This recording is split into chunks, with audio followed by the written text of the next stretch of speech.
Les portes de l'au-delà selon la Bible. Depuis les temps anciens, la terre a été marquée par des lieux mystérieux où le ciel et l'au-delà semblent se rencontrer. Dans les Écritures, il est fait mention de certaines montagnes, de certains chemins qui ont servi de passage entre le monde visible et l'invisible, entre le terrestre et le divin.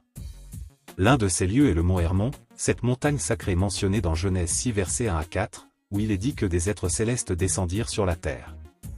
C'est aussi une région associée à des révélations spirituelles, un endroit où le surnaturel a touché le naturel. Mais au-dessus de toutes ces portes anciennes, il en existe une qui surpasse toutes les autres, le chemin que Jésus-Christ lui-même a ouvert.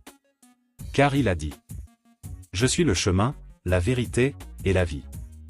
Nul ne vient au Père que par moi. » Jean 14 verset 6.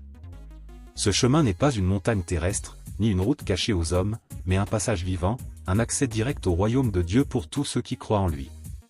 Jésus a marché parmi nous, il a foulé cette terre, il a souffert et il a vaincu la mort afin de nous donner un accès éternel au Père. Et pour son épouse, sache que le Seigneur a préparé pour elle un sentier particulier.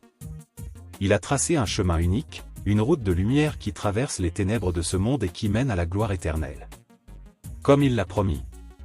Je marcherai devant toi, j'aplanirai les chemins montueux, je briserai les portes d'airain et je romprai les verrous de fer. Ésaïe 45 verset 2. Elle ne marche pas seule, car l'Éternel la précède, il garde ses pas et l'accompagne. Peu importe les obstacles, les montagnes ou les vallées, le Christ lui-même est son passage vers l'éternité. Que son cœur reste fixé sur celui qui est la porte des brebis, Jean 10 verset 9, et elle trouvera le sentier de vie qui mène à la joie parfaite et à la communion éternelle avec son Créateur. Amen.